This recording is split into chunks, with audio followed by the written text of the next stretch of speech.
This is your old pal Dusty.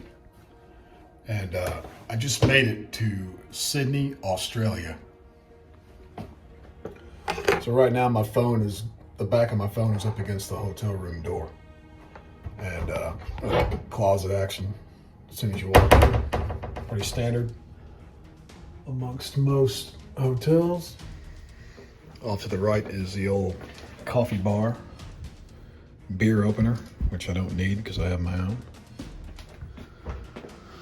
Little fridge. Let's see what's in here. Probably nothing. Yeah, so this is set up to be a mini bar, which sometimes I use and sometimes I don't, but it's my bag, my water bottle. Okay, off to the left is the commode. Sliding glass door, you know. Tub, couple of towels. Nice toilet, right? Half flush, full flush, trying to save water, save the planet. Got 2 rolls of TP. My shower. Head off, right? Nice. It works. Okay. That'll fall. Let's continue on in the room here. Bang a left and you got your easy chair. Gave me a couple of free bottles of water.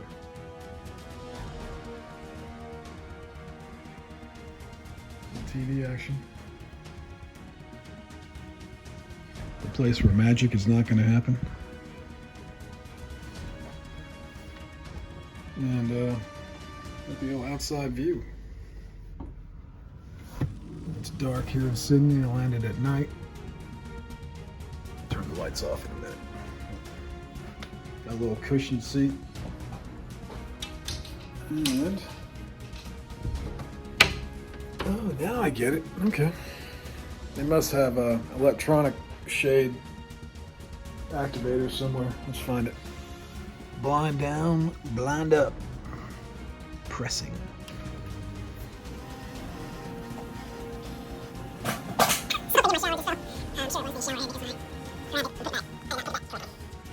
So I'm gonna go and find a couple of beers down at street level somewhere, probably a couple Guinness, and we're gonna come back up and talk about this place behind its back. All right?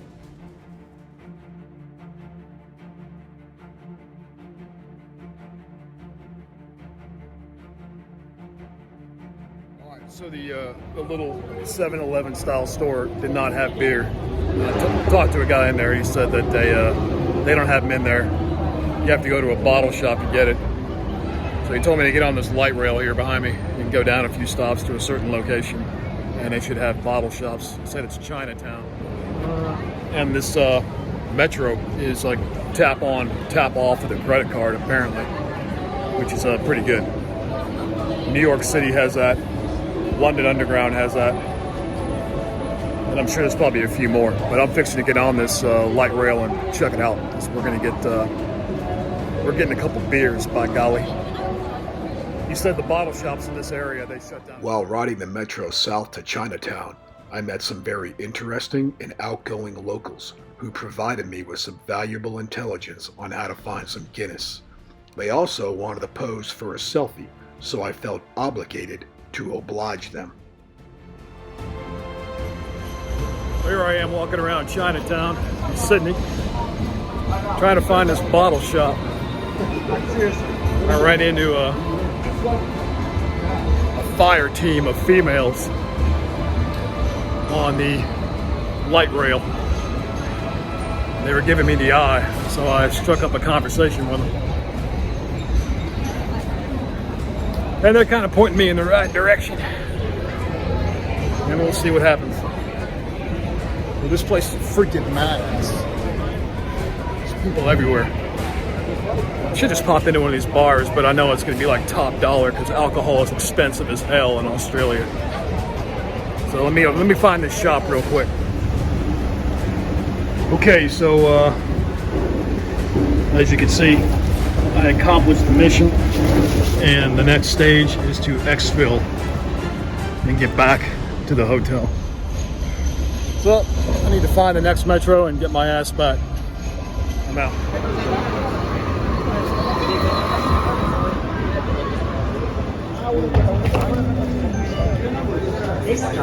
I'm filming this a couple of days later. Now, I made it back to the hotel that night with my beer, and I sat down in this chair. I went on this like 28-minute tirade about the various hotel chains out there, the varsity players, okay, like Hilton and Marriott and some others, and their loyalty program tier levels, okay?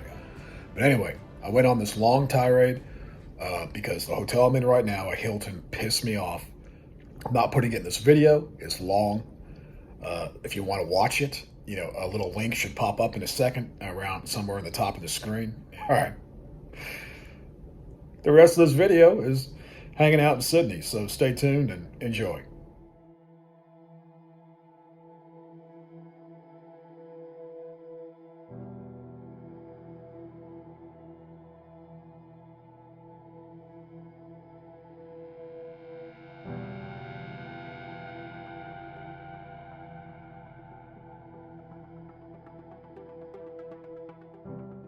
So down here by the rocks is the big bridge in Sydney. I have no idea what the name is.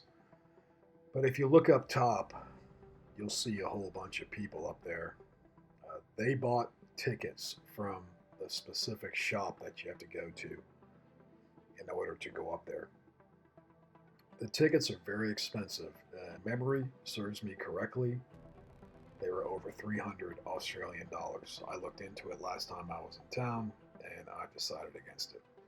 Got the Opera House over here, and then there's a cruise ship in town, and people were coming off, people were coming on, people were everywhere, suitcases everywhere. And I was talking about hotel chains a little while ago, the varsity players like Hilton and Marriott.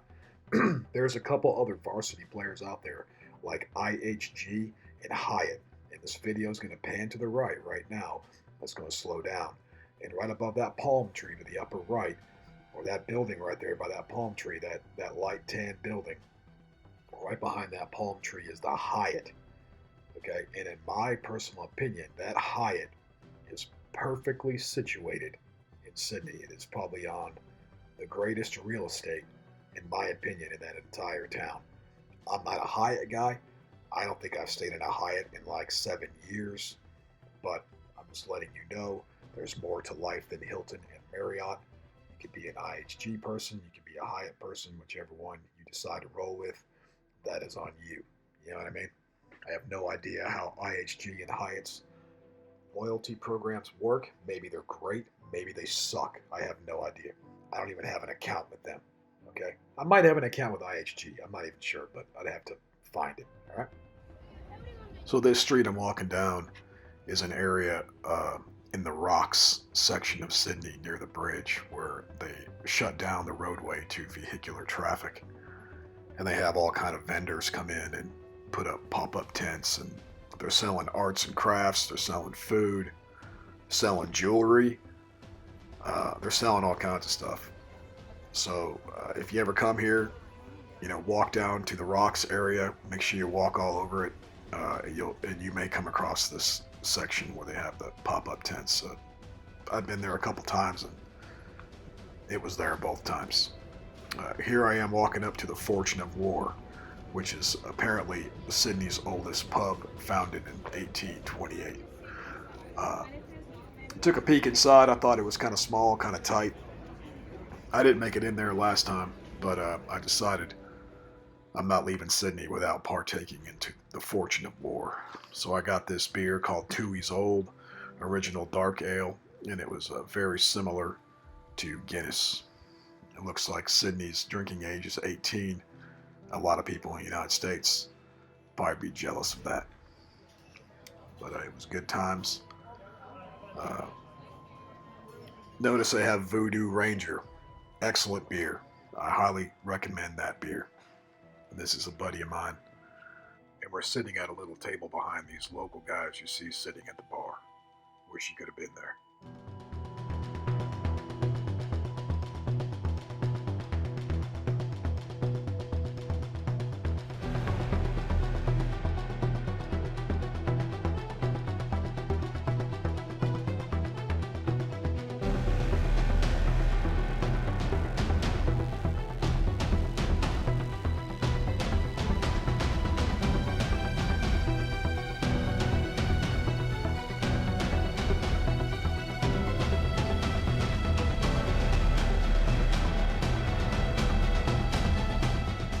So my buddy and I are walking around the area of the rocks, and we came across this Munich restaurant, like a Bavarian style restaurant.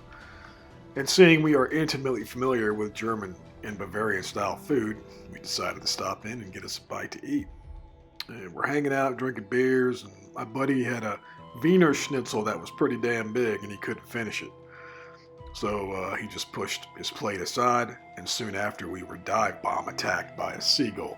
And as you can see, that seagull grabbed that schnitzel, pulled it over to the side of the table, started eating it. But he couldn't eat the whole thing. In the background, you'll see those metal covers on the ground, those utility covers. And people were walking by in the rain. A lot of them damn near slipped and fell, and this Chinese lady did. So she fell, and I went to check her out, and her lower left leg was bleeding because the bone was sticking out. She had a compound fracture. And we got management involved of the restaurant. They brought out a med kit. My buddy and I commenced to rendering first aid on this young lady. So since we're such highly trained, hardcore, high-speed, low-drag mofos, we wasted no time in getting her leg bandaged and wrapped up, all while drinking beer at the same time. So that was kind of a culmination of our trip to Sydney. And once a couple of first responder guys got on scene, we decided to get the hell out of Dodge before people started asking for our information, as we are quiet professionals. So wish you could have come along on this trip to Sydney, and hey, maybe you can make the next one, but you better pack light, tight, and right, because we don't check no bags. We roll carry-on only. So in all seriousness, I'd like to say thank you for watching my Sydney, Australia video, or any other video that you may have watched that I have made. Unlike most people on YouTube, I'm not going to ask you to like my videos, and I'm not going to ask you to subscribe to my channel. But if you do, I take it as the ultimate sign of respect and an affirmation from you to keep doing what I'm doing. So at the current juncture in time, it appears that 15 highly motivated, truly dedicated, concrete-shaking, gates of hell breaking, rough, tough, cannot get enough of your old pal Dusty's globe-trotting stuff have subscribed to this channel. And I salute all 15 of you, and in fact, I'm opening a beer for all 15 of you right now. And I'm taking a sip. So know that I'm not out here burning through my family's life savings traveling around the world. I'm out here because I have to be. I'm involved in some serious shit. So if you'd like to keep tabs on what I'm doing, your old pal Dust Devil Rage would love to have you and keep you abreast of the things that I've got going on. Of all the places I've been and all the places I have yet to go, there is one place that I would rather be, and that is at home with my wife and what I have left at the house for kids. So thank you for hanging out here, and know I've got more videos coming. This has been Dust Devil Rage. We'll catch you on the next one.